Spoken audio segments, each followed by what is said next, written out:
This video has been brought to you by my book, A Winner Is You. Check it out in the description below.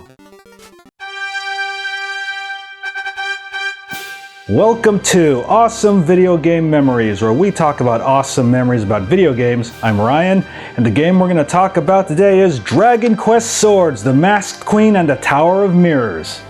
So Dragon Quest Swords for the Nintendo Wii is a unique spin-off game which makes use of the Wii's unique control scheme with the Wiimote. And when this game was actually brand new, I was interested in it, but the problem was I never picked it up for some reason until now when I got it really cheap on Black Friday for about $10, so here we are. Alright, now it's time for me to talk about the Dragon Quest Swords story and the game mechanics, and we will be getting into spoilers here. So we begin the game with an introduction to this mask. Mask, huh? And the Kingdom of Avalonia is celebrating 5 years of freedom after the defeat of the Dark Lord Xiphos. And as the young hero, we start off training in Avalonia Castle under Sword Master Dao in order to learn the controls of the game. So you attack your enemies by swinging the Wiimote up, down, left, right, and diagonally.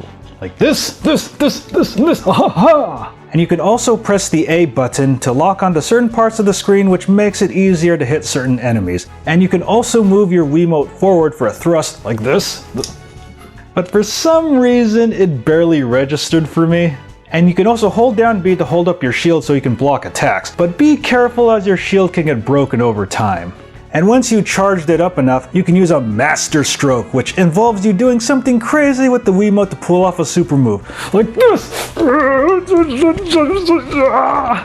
And it's also completely weird how you actually just play the game with the Wiimote, and I assume the nunchuck would have been hard to use with the Master Strokes. And we do control our character in a first-person mode, and we can hold B to walk forward with the control pad to turn. I wonder what it would be like doing a Master Stroke with this.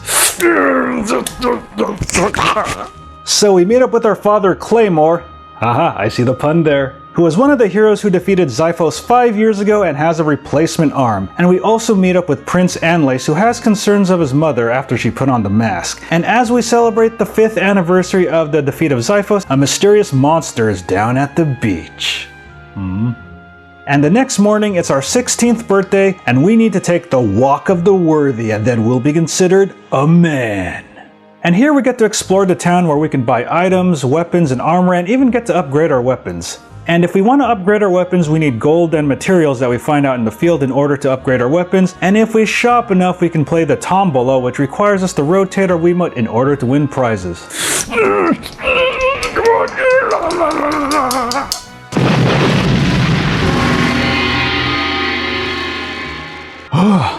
This game's giving me a workout, man. And for some reason, the armor shopkeeper likes to call me lover, and she's way older than me. So we go to the castle and meet up with Prince Anlace and Minister Misericord. Yeah, rolls off the tongue. Misericord.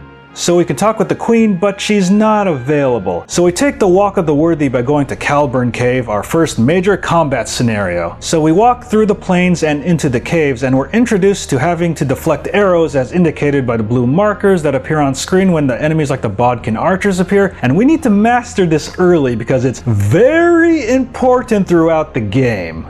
And luckily the combat areas in the game aren't that large and have branching paths if you want to find more enemies and items. And once we complete an area, we can replay it for a higher score and more bonus items for crafting. So we fight our first boss, who's a knight called Sir Dirk Worthington of the Sword. And luckily he's not too difficult, and once we get back to the castle, we still can't see the queen, and Minister Misericord says our performance was stonking.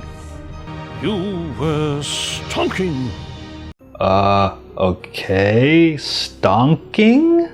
So we find out that Prince Anlace is nowhere to be found, and we head home and talk to our father Claymore. But then after that, Prince Anlace arrives and he says his mother was headed for Galantine Glades, and we make our way up there with Anlace as our first ally. And just like the past Dragon Quest games, we could set our ally to fight on our command, fight wisely or heal, and having an ally means we get more healing and attack spells. You got this, man! And then we travel through Galantine Glades and battle the Golem Brickwit, who's much tougher than the first boss. So after defeating the Brickwit, we go to a cabin in the woods and see the queen leave with a mask on, and then we see a lovely lady named Fleurette, who has an even lovelier French accent. My My name is Fleurette. Enchantée. Oui, oui, oui, oui, oui. Oui, Blake! Oui! My hero! You know what? I think I should do the review in a French accent like this. What do you think, Gigantes? Ouais, you sound magnifique, my friend.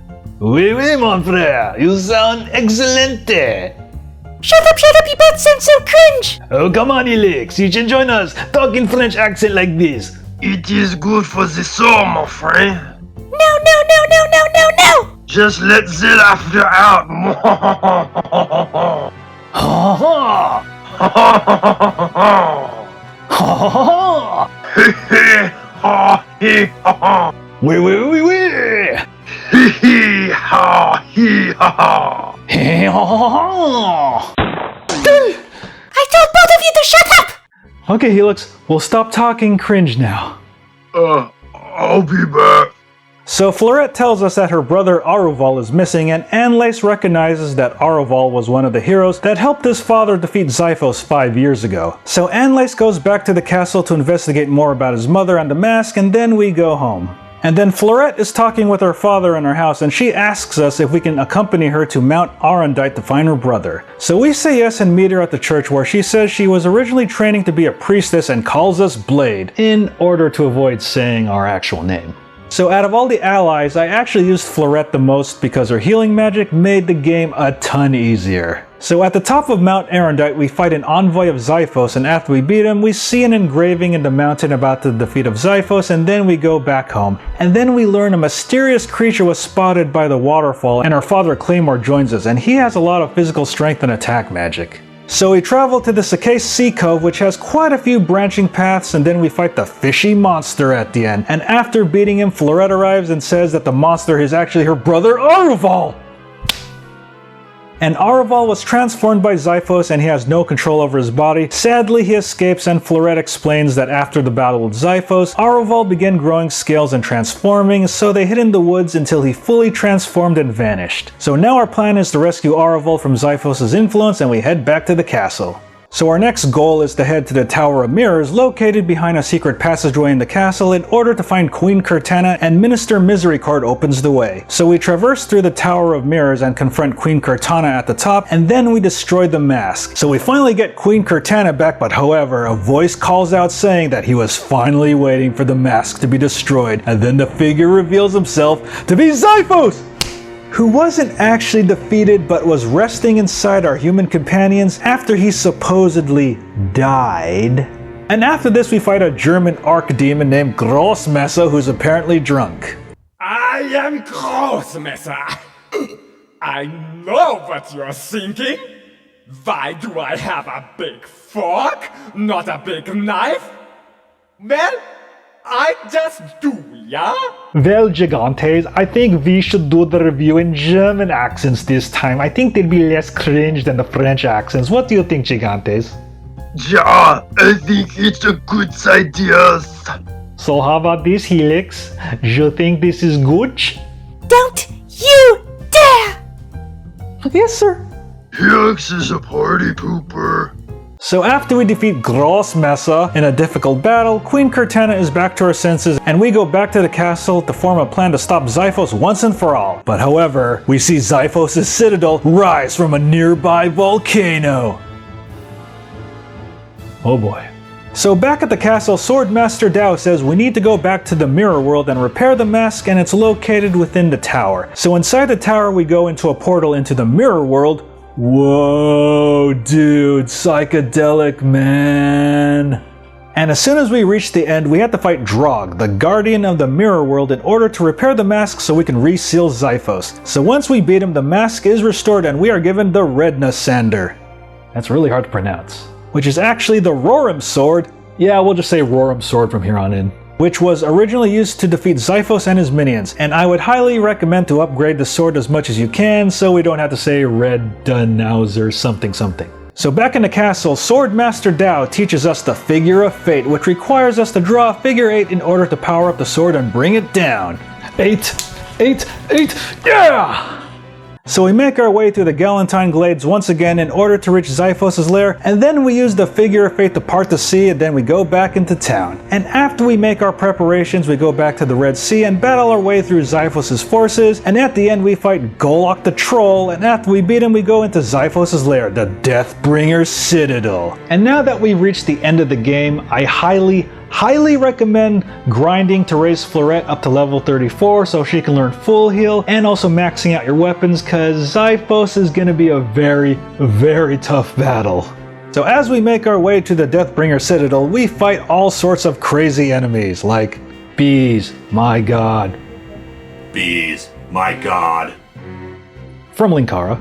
And this is actually the longest dungeon in the game, and there are some branching paths where you can get some extra items. So once we reach the giant Gigante statue, we have to deflect projectiles back at its eye in order to proceed. And after we beat it, we have to fight a whole bunch of Gigantes before we finally come face to face with Xiphos himself. So we finally reach Xiphos' throne room as he's ready to reclaim his body from his vessel, Arval. Once Xiphos reclaims his own body, Arval turns back to normal and we engage in the final battle. Now the first form isn't too difficult, but his second form doesn't have a life meter, and I probably did like 10 master strokes on him alone and nearly depleted all my items before I actually beat him. So it was a very good thing I grinded Florette all the way up to level 34. So we finally defeat Xiphos and reseal him inside the mask, and then his body turns into stone and crumbles. So Arval is back to normal and we make our escape. We end up having to leave the mask behind, and we almost don't make it as the place is crumbling down, but we're saved at the last moment by Florette. Oui, Florette, you're my hero. Sorry, Helix. So after we defeat Xiphos, we see Arval and Florette back on the beach, and Florette gives her brother a necklace as they're back together again. And then we have a celebration and we do one last master stroke in the air as we're cheered on, and then the credits roll. We did it! And then after that we can do the post-game content where we can fight monsters in the old reflectory under the castle to raise our fame and get new weapons. Alright, so Dragon Quest Swords, the Masked Queen and the Tower of Mirrors is a very interesting experiment in Dragon Quest's history using the Wiimote, and is it a good game? You know what? It's entertaining. I'll give it that. But however, the Wiimote swinging mechanic does get a bit old pretty fast, and my arms started hurting like the first couple of days I was playing and recording this, but probably by the fourth day my arms developed a callus for it. But in all honesty, I can only really play this game for like 1 hour intervals at a time. And luckily this game isn't very long. It's probably going to take you about 6 hours to get to the end, but I did have to spend 9 hours trying to beat the game because I had to grind Florette all the way up to level 34 so she can learn full heal, and it definitely helped beat the final boss. But however, I do think the real winner of this game is the music by Manami Matsume, and I think she would make a great successor to Koichi Sugiyama. Alright guys, so Dragon Quest Swords, the Masked Queen and the Tower of Mirrors is only about $10 from eBay, and it's pretty cheap to get complete, so I highly recommend picking it up. Alright guys, so that ends this episode of awesome video game memories about Dragon Quest Swords, the Masked Queen and the Tower of Mirrors. But however, I do think we should end the review with a French accent or a German accent. What do you think, Gigantes? Of course, Montfort. Let us down in Fanwan at escargot. Oui, right, Helix? I want you both! Die with your cringe!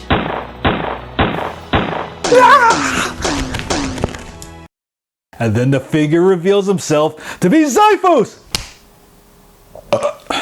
But however, the Wiimote swinging mechanic gets really old really fast.